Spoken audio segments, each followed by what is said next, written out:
Happy Homebrew Wednesday, boys and girls. Pats fan.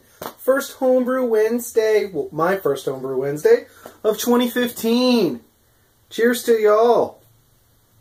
Great head there, huh?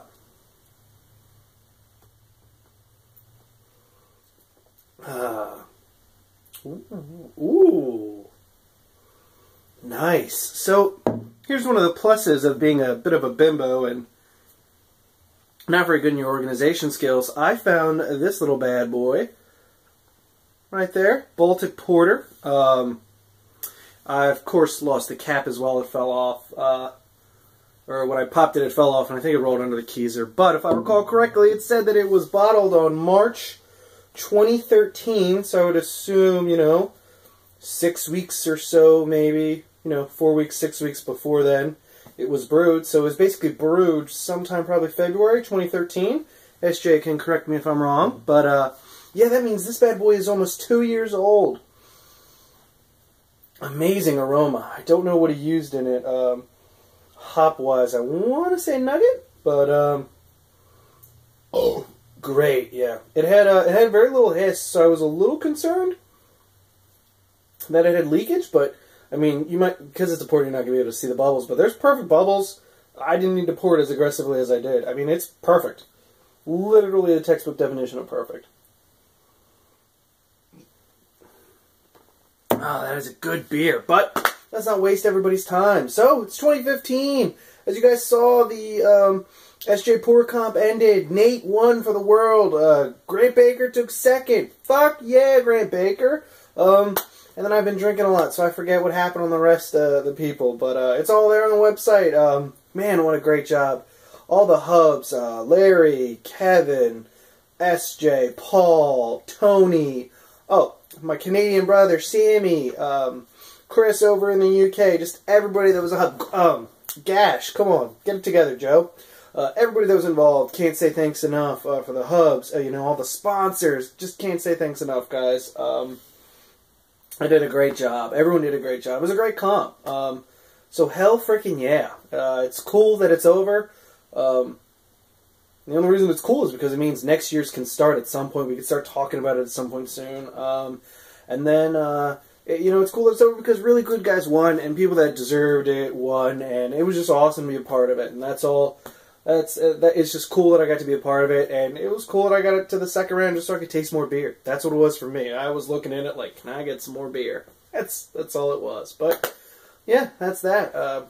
Speaking of beer, the Growler has made its way to Kevin Clements in Oregon. He's gonna do some sampling, tasting out of it. He's gonna, have Christian do some tasting. Then he's gonna let Jesse, who made it to the USA finals as well, with an awesome IPA. Good job, Jesse. Jesse's going to have it, and then it's going to work its way back to the east. So if you want to be involved in the Growler Challenge at all, let me know. There's only a couple more people before it heads back to Rhode Island, where it'll be Dan's, because Dan bought it. So, and then what happens from there is all Dan's choice. And to that, I would like to say thank you, good sir, for even let us borrowing this awesome-ass Growler. And thanks for making it known that that Growler exists. I'm waiting for some funds to set aside. I'm most likely going to have to wait for the tax return. It's easier to have some payments go out under the radar when you got a big tax refund coming in. The wife doesn't see it as clearly. Though she's going to see this video and, damn it, busted. Great job, SJ. That is a damn good beer. But so that's that. That's what's going on. So yeah, if you want to be in the Growler Challenge, let me know. Comment below. Send me a PM. All that good stuff. Also, if you've been in the Growler Challenge and you've taken video of it, send me a link. If you go to YouTube, you go to my channel, you go to About, there should be a contact. You should be able to contact me. What we're doing is, if you can send me a link to, you should be able to send me a private link that shows the footage of your Growler.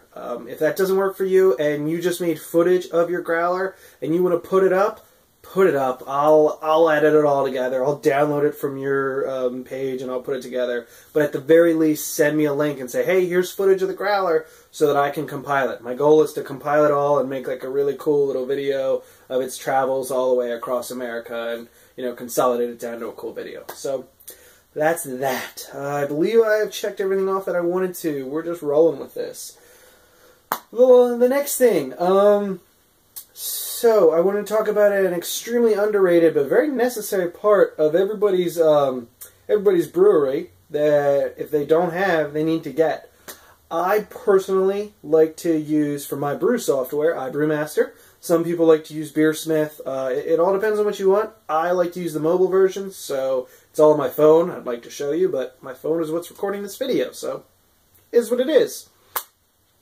So, I like to do that. I have iBrewmaster on my old phone, and you might be saying, well, why is this important? Why are we talking about this? The reason I'm talking about this is I see people every now and again talk about on the Homebrew Network on Facebook that, you know, their computer crashed or their files got corrupted and they lost their recipes and their information.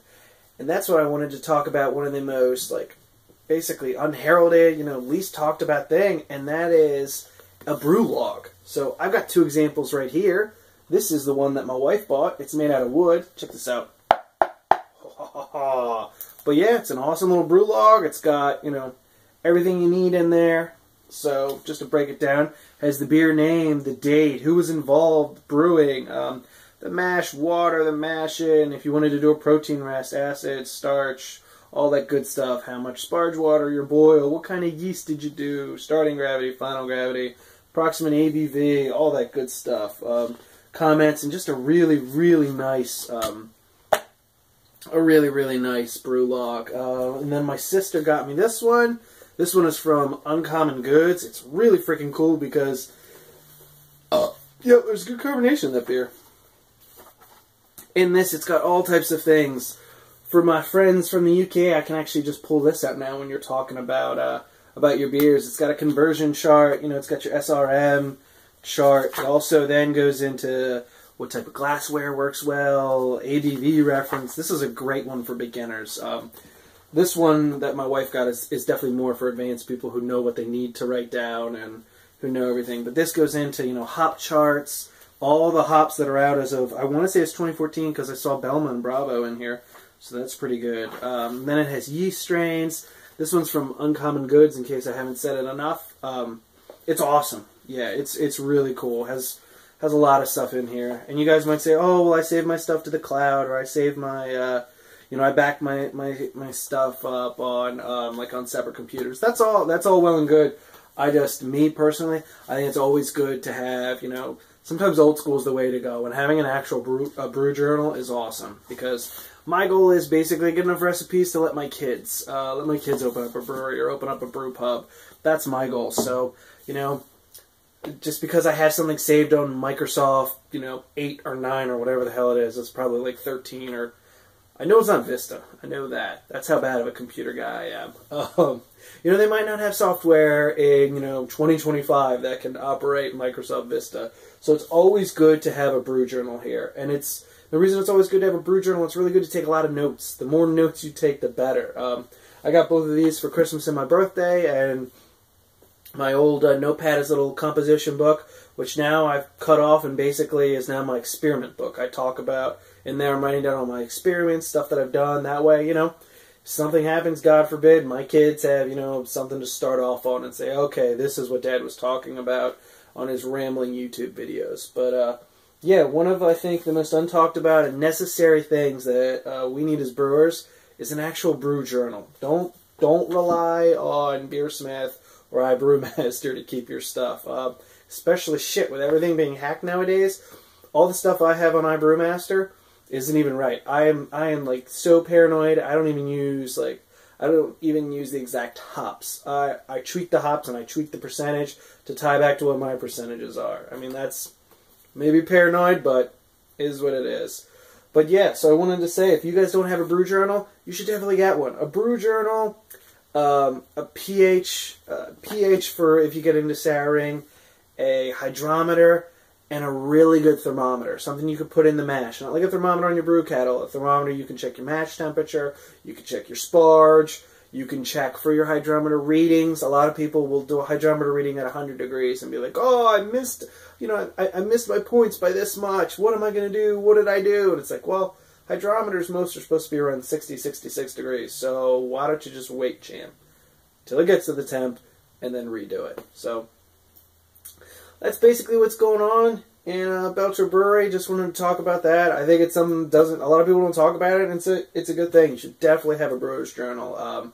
You know, it definitely keeps us organized, and as you can see, there are pluses to being organized, keeping all your notes. There are also pluses to not being organized, finding hidden gems like this porter. So, on that note, I'll step away because I want to watch your guys' Homebrew Wednesday. So cheers. Hope everything is doing good on your end of the world or on the other side of this screen.